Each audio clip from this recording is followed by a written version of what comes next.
The song we're going to look at is Titles, which is in English. This was a recommendation. I don't know if you guys like English, but... And we're only going to do one verse of this, but basically you can ignore the second page for now. We're just going to look at the first page. And this is just we could call it a traditional American song. The melody, like most traditional American songs, the melody comes from one place, the text comes from another, and they get morphed over time in all sorts of interesting ways. This particular arrangement was developed by 4 wonderful singers, one of whom happens to be one of Patty's children. And they were sitting around, actually in Corsica, right? They were. We were in Corsica in 2007. Hanging out, and came up with this arrangement. But it's based on a traditional melody, and it's really beautiful. It's called Titles. I'll sing you the melody, and then I'll probably never sing it again because it's going to be in a key that's too low for me. Yeah, but we're going to do it higher than this, right? Thank God, I hope. Okay, so, but the melody is in the tenor part, and it's going to go, this is just the tune, and it's really just the first 2 systems of music. So we have soprano on the top, alto, tenor, bass, and then you guys, I don't know if all of you read music, but you basically read it across, and then you go to the next system, and the top is soprano, second alto, next line tenor, bottom line bass. So I'm going to read the 3rd line across, and then in the next system, also the 3rd line across. I hope that's helpful. And I'm going to make up what pitch it starts on. Is that cool? Yeah, because I think it'll be right. This is too low. It's too low. So it goes like this. When I can read my titles clear. I can't sing that low. When I can read my titles clear.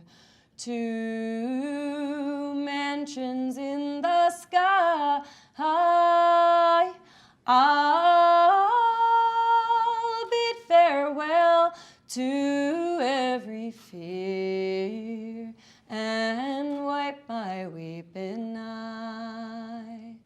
So that's the melody. And then there's other parts.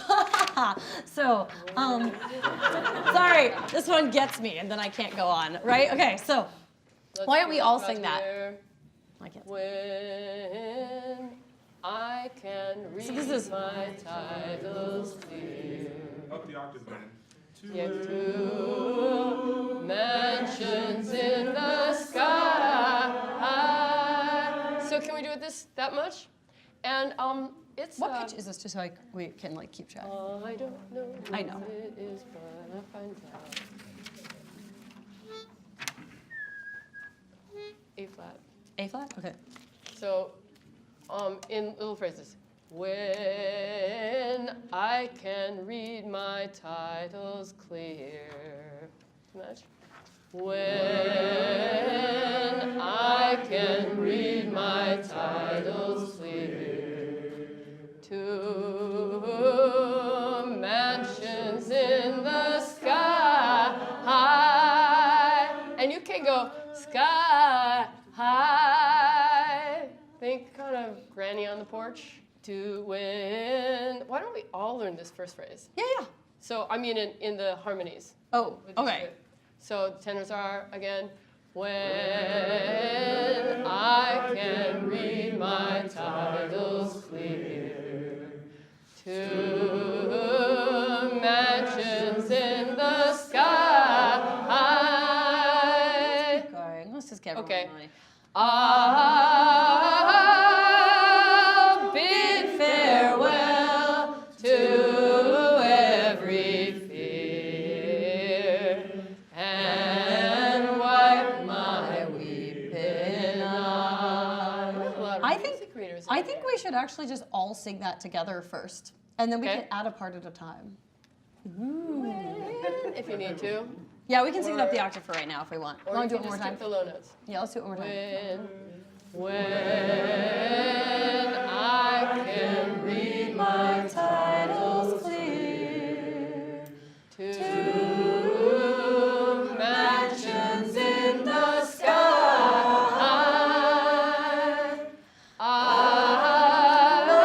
I'll bid farewell to every fear and wipe my weeping octaves, but that was just so we could get the notes. But, yeah. So now should we do all together on the same octave one more time? Yeah, one more time. Now low octave. Low. I mean, just for the women. When I can read my titles clear, to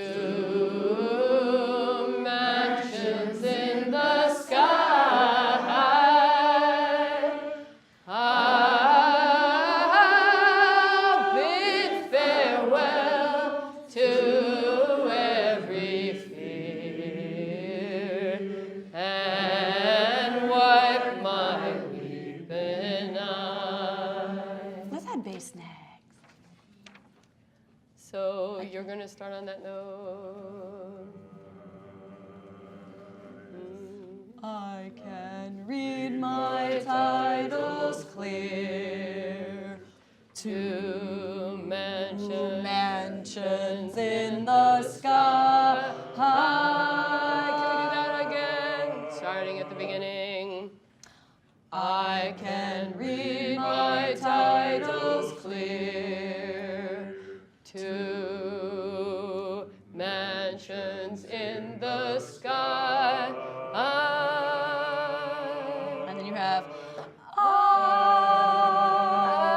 I'll bid farewell to every fear and wipe my weeping eye. Can we do the Yeah, and aisle the again? aisle will be all 2, 3, I'll bid farewell. So you have to hold it kind of long.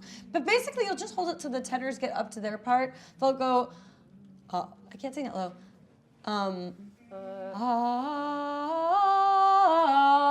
So you'll come out of their part. I'll bid farewell. If that makes any sense. Should we do it again from the beginning basis? I can read my... I can read my titles to mansions in the sky.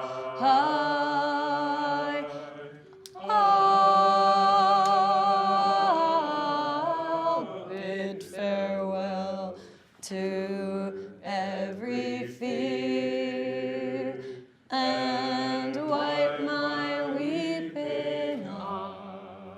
Do you want to lead the tenors and I'll just kind of like point at the... I mean, everybody sing the tenor part low, except that's a better key. When I can read my titles clear. When I can read my titles clear. To mansions in the sky.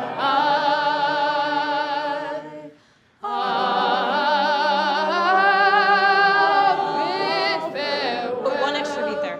To every fear and wipe my weeping eyes. Sorry, That's okay. that timing is the hardest. So yeah, literally what that will sound like is I'll bid farewell. Can we Going can from you sing tenor to it bass. in your octave, and I'll do the Yeah. Oh, you have to. That's sing, right. Oh, sorry. I'll bid farewell. So we have to It's wait hard. until we hear them do that. But we wait till they go to the high note and then we go get off of it. Do you want to do it one more time? Yeah. I'll bid farewell to. So the tenors have to wait, and everybody has to wait to hear the bass. The bass. Yep. Although the altos have a kind of cool thing that you also get. Oh yes. We'll get to that in just a moment. Do you want to do it one more time, those two parts? Okay, when. And you'll all sing this at some point, because we'll add one part at a time. So yeah. Sorry, that was. When I can read my titles clear to mansions in the sky.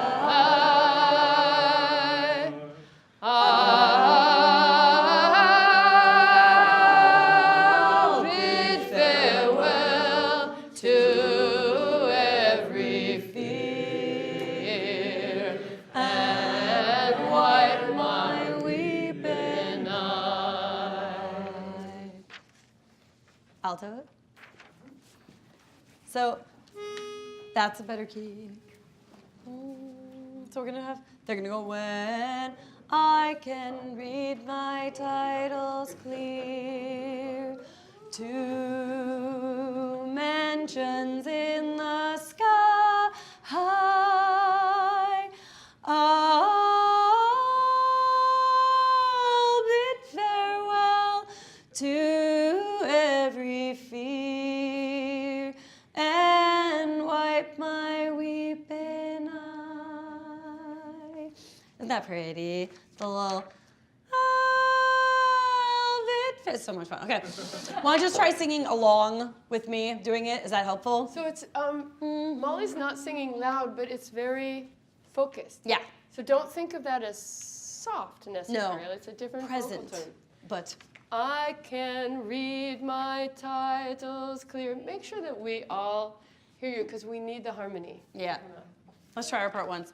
Ready? And I can read my titles clear. 2 mansions in the sky.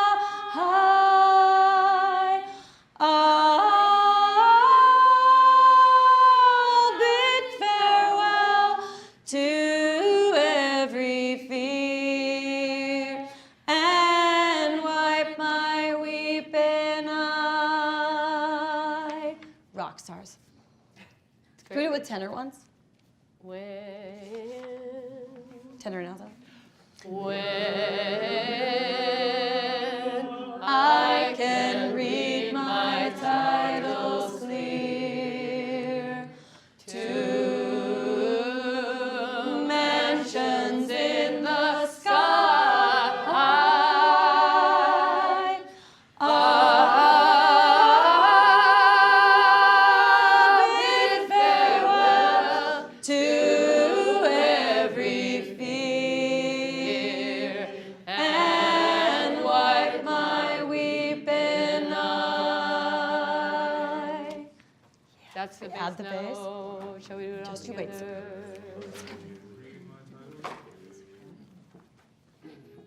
I like that pitch. When I can read my titles clear, 2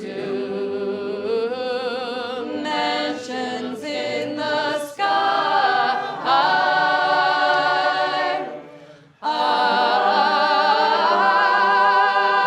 I'll bid farewell to every fear and wipe my weeping eye. So nice. Really nice. Tops, we have I can read my titles clear.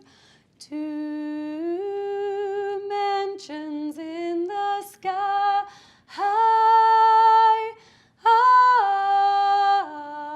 I'll bid farewell to every fear and wipe my weeping eye. And our part crosses below the altos at one point, which is Don't like be confused. super cool. Elisa, you know this alto part pretty well, right? Do you want to come up and like kind of lead the altos, and I can do the. Let's just put it all together. Or yeah, you want to sing it once? I can ready and sopranos.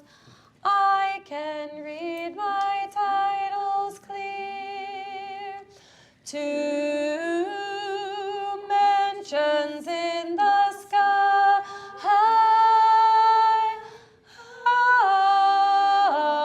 I'll bid farewell to every fear and wipe my weeping eye. So, ladies, this might be like a couple old grannies on the porch. And they might have smoked all their life. But I want the I was like- soprano part to be sweet. No. Altos can be more gutsy. The trouble but is, they also are singing to be heard. Now you can be sweet, but if you sing in, Where in this voice, no one's going to hear you in a group like this. So what you want to do is sing out. It's it's more about projecting and where you want your sound to end than being loud or anything. So I can sing my titles clear is different from I can sing my titles. And when we're making harmony, we need to hear your voice. So sing it to the basses and shake hands with them. But don't keep your sound here for yourselves. And again, the most important thing is to be there, and then it's singing the right note. So don't stress. Yeah. And tell you, singing in a chorus is a wonderful opportunity to learn to fail without freaking out. It's so great, man. It's all When about you're the an failure. adult, when you're a So many student, fails. being correct is so important. Being correct in public, being correct everything. And believe me, as you get older, most of us narrow our field of what we do to be the things that we do well. Mm-hmm. And that is like giving up on life. Little kids love to fail. Then they get an opportunity to try again. In a chorus, you can be loud and you can be wrong. Not until the concert. But for a while, you're allowed to fail. And right now is the time to embrace getting the wrong note. Wrong and strong, to a certain extent, is really awesome. So take advantage of right now to just risk it. And if it's not right, all you have to do is stop your breath for a minute and recalibrate. So Do you want to demonstrate just the alto sopranos, just because to show the crossing over? So I want the altos to be more present than the sopranos in that we are kind of the icing on the top of the cake, whereas they're the cake. Actually, you're the cake, but you're like the other layer of cake. That doesn't mean singing shy and all of that, but we do want to like layer ourselves on top of the alto rather than pretending that we're as important as in like Asim Bonango, where we have the melody, right? So here we go. Sorry, what's our this pitch? is our pitch. Do you want to sing tenor and then we have Sure. a melody against it? When I can sing my titles clear to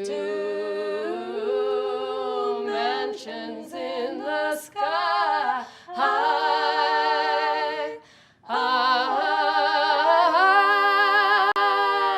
bid farewell to every fear and wipe my weeping eye. Can we do it with the bass now? Will you add the bass?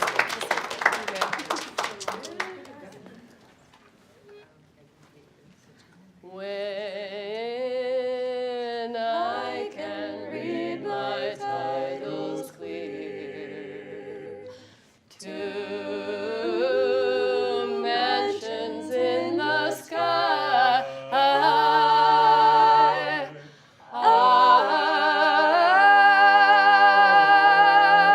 bid farewell to every fear and wipe my weeping eye. So does that like give you a sense of, yeah. And maybe what we'll do when we sing this for people is that we'll sing that first so you remember how it goes. And then we'll like come in on one part at a time. But let's try it now with all four parts. Yeah. And yeah. And then we can kind of layer. I hope you are feeling the same way as we are. It's so thrilling to sing in harmony. It's such a energizing high. And this piece, funny enough, even though it all moves together, well, to some extent, it doesn't really. It's all about leading and following because you have to figure out, okay, who's moving when, right? This is So the like, last one out, before we can continue on that one bar. That's yeah, waiting for the bass is there, but there's so many moments where it's like, who's moving where, and what do I do to help allow them to do the movement they need to do? Do I back off? Do I lean into their part? Do I get louder and provide a foundation upon which they can do whatever they're doing? Do I hang above them like a little, protective something? Yeah, there's so many different ways to respond to all the different movements going on. Okay, here we go. Pitch. When I can read my titles clear, to mansions in the sky,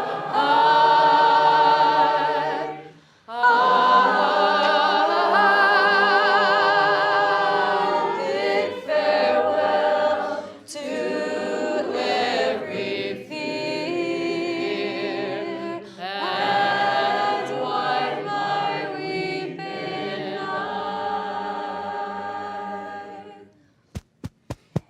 That's pretty cool. Do you want to do one on a part with one of you guys each trying a part? Like, come do a little quartet-y thing again. Like, and then one of you guys on each part. Sing it with us. Yeah! All right. Something I need more lead out. Tenor, tenor. Tenor? Carrie? Oh, yay! All right. That's awesome. Okay. Awesome. So we're back at this. We like the pitch. It is a really nice one. When I can read my titles clear, to mansions in the sky,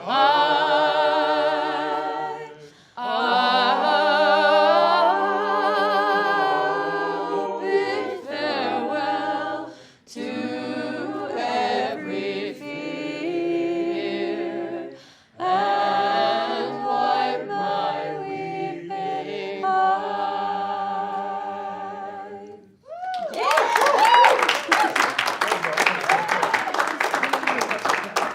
Could you hear it differently listening that way? Any feelings, emotions, thoughts? Lots of emotions. Lots of emotions. It's all about the emotions, right? It is. So why don't we try this? Let's make a form for this one. Maybe let's have everybody sing the tenor, the first as many notes as we can of it, and then do you want to add parts one at a time, or do you want like this group to sing? This group sing it. We'll sing it a second time, and then everyone will come in on the third time. Does that sound good? Yeah. Let's try that. Let's all do that together. Okay. Yeah. So everybody come in just on the melody. So everyone's singing the tenor. When whoever can reach those notes. Are we doing the same words? Yeah, we'll Yeah, do the same same words, words. and then we'll do this. We'll be a second verse of the same words For your information, there are more verses on the back. It's all the same. for your own enjoyment. And then We the- set limits. the third verse is just everybody singing the first verse in Okay. parts. That's our note. When I can read my This is everybody. titles clear, to mansions in the sky,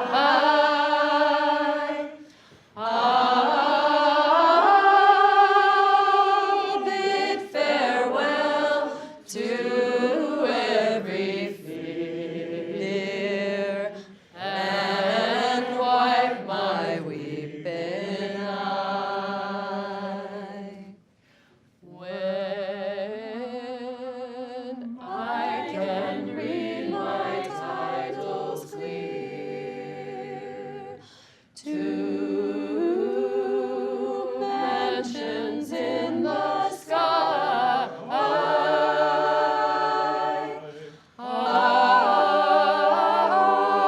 I'll bid farewell to every fear and wipe my weeping eye. When I can read my titles clear, to mansions in the sky,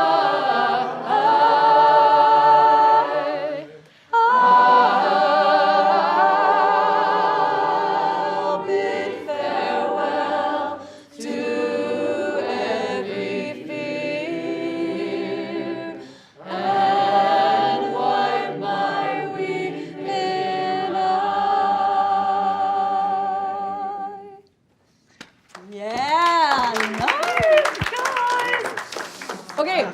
So our performance plan. This we'll do last, and we'll do it exactly in this form. Someone should write this down. I had a pen. I don't know, but we'll memorize it. Everyone on, Chelsea, Secretary Chelsea. So everyone on the melody, and then small group, and then everybody singing in the 4-part harmony.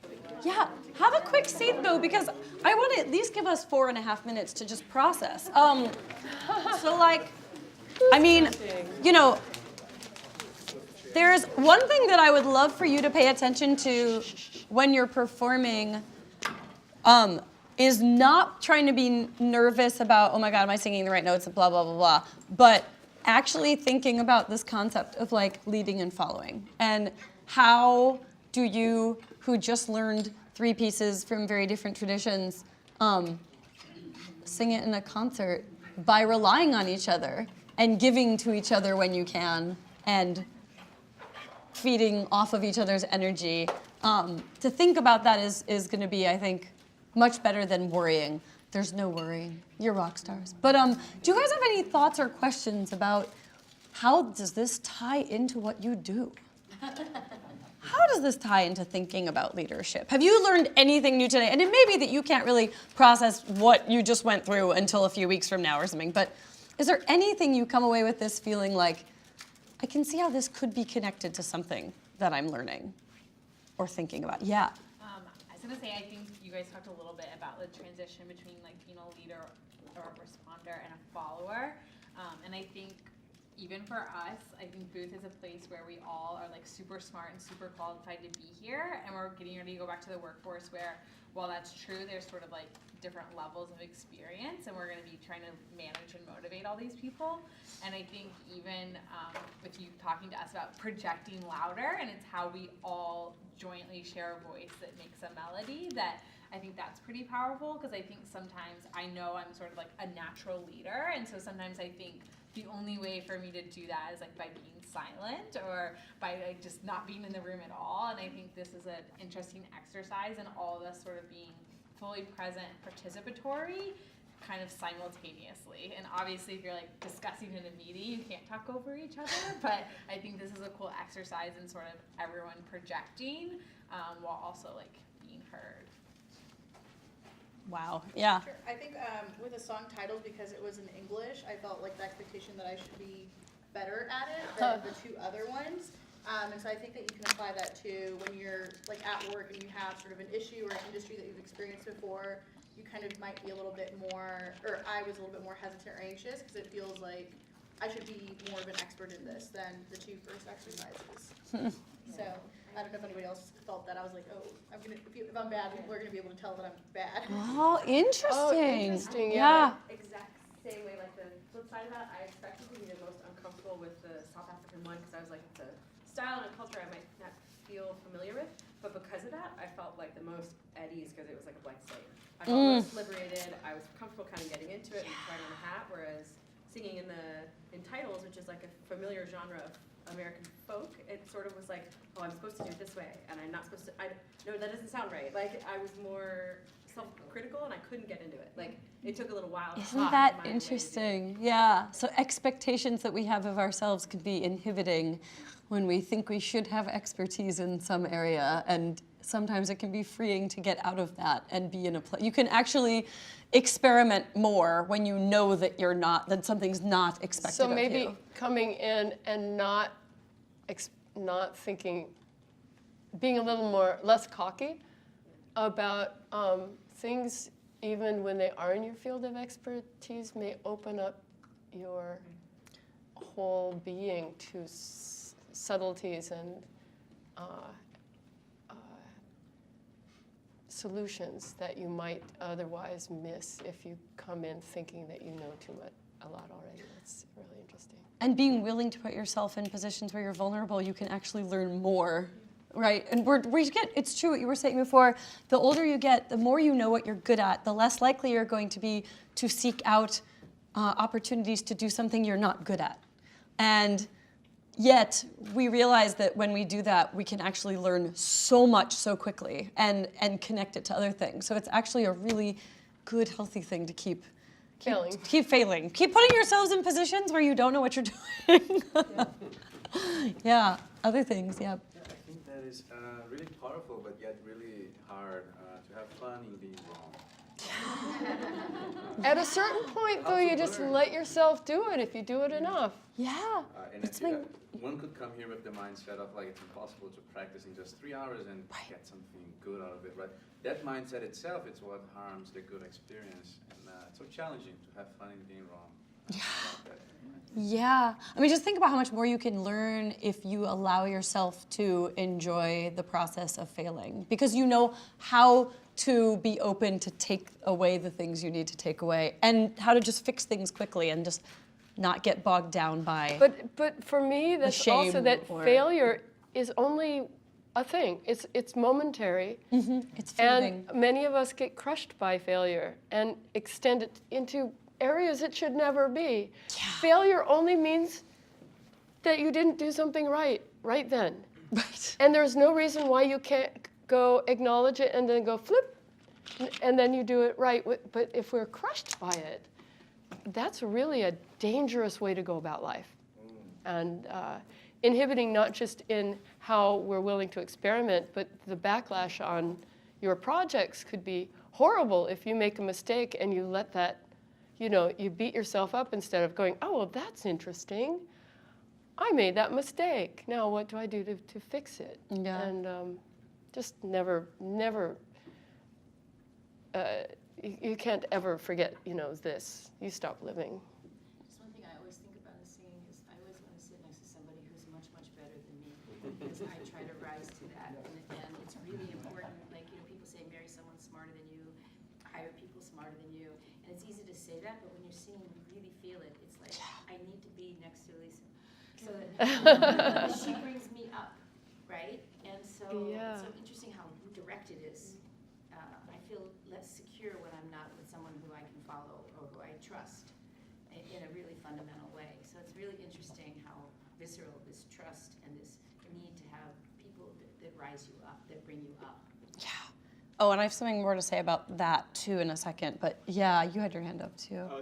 Yes, I wanted to tie so as awesome as the individual solos are, I kind of was likening that to if you're working on something at work and you're doing it because you're like, I'm the rock star who's gonna knock this out of the park, and that's I was thinking of that's like singing by yourself and killing it and feeling the vibe.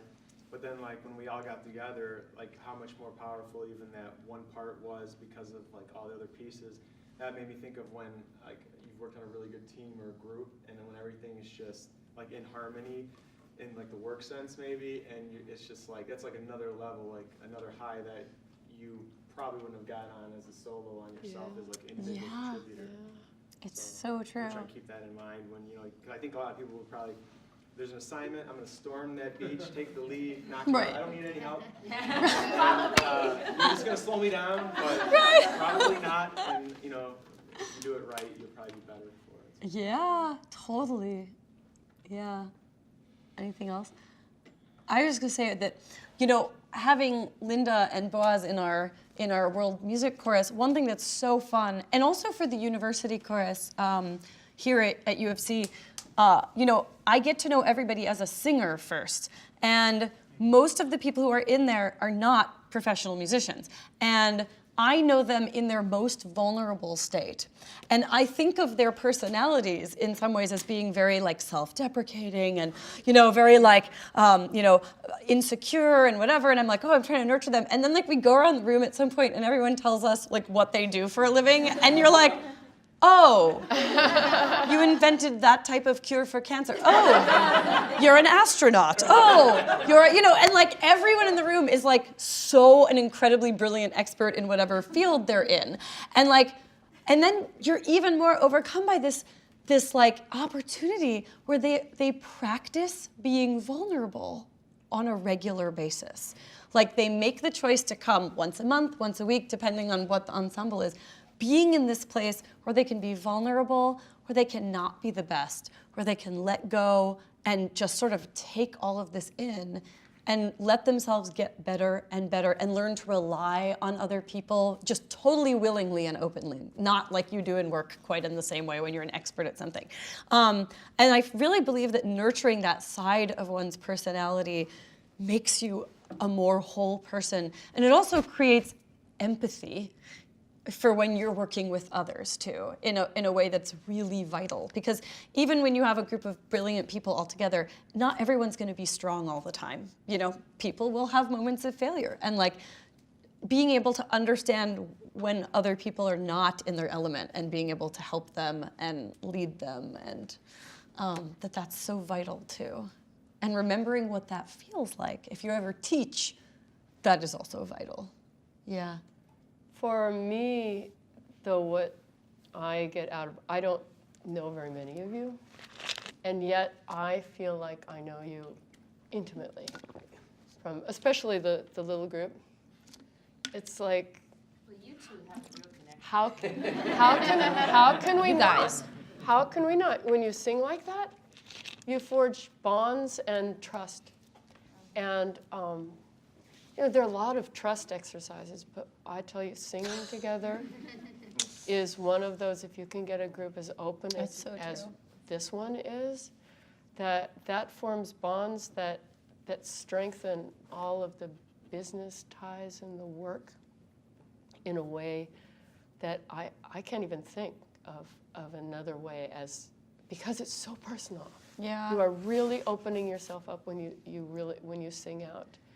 And everyone acknowledges that. It's like our hearts, our souls, everything is just exposed. You can't close that completely off from each other once you've done that. And as a team building exercise, if you end up in a situation where you could have you have the right person to start a chorus or something, and you have this kind of thing, I think your teamwork would probably be pretty awesome.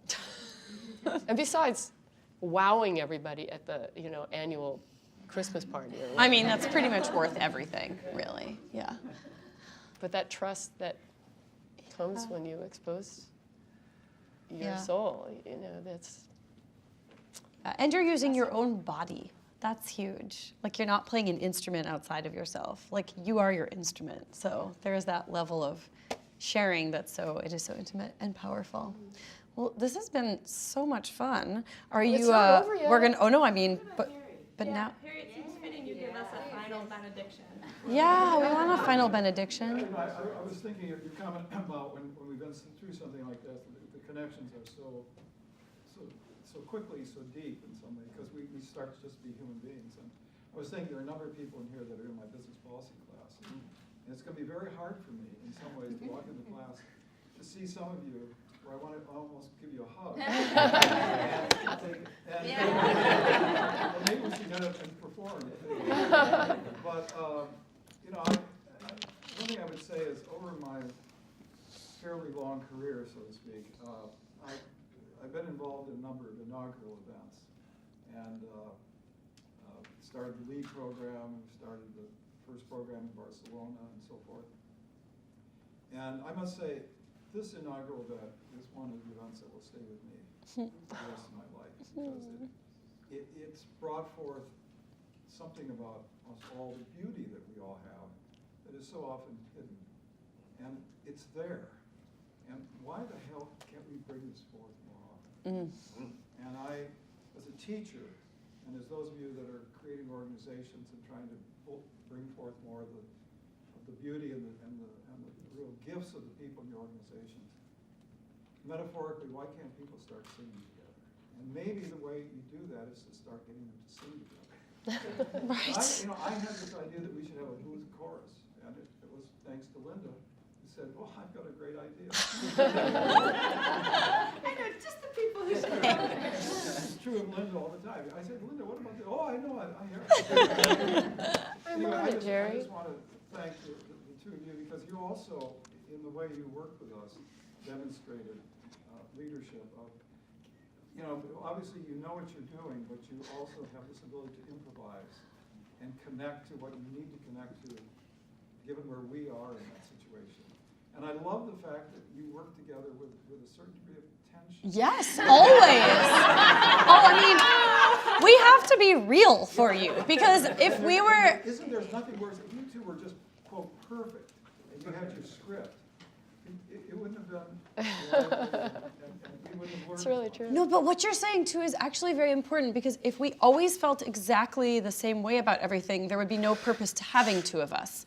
And the truth is, the ways in which we often disagree in the moment and then try to formulate something, I mean, that's actually very practical, real world skill right there. We both know each other well enough that we totally trust each other's intentions, and we also know, we pretty much know the minute one of us, objects to something, we know exactly why they're doing it. We're like, oh, that's where she's coming from. I get it. And we know how to go from there. But even learning that, and it is okay to not always agree. You don't always have to agree in order to work together, right? The question is, how do you deal with it in the moment and build off of it? And that in itself is Instead real of getting leading and stuck. following, right? You've been singing together for a while. A couple 100 years. Few lifetimes. I love that, Harry. Yeah, it's true.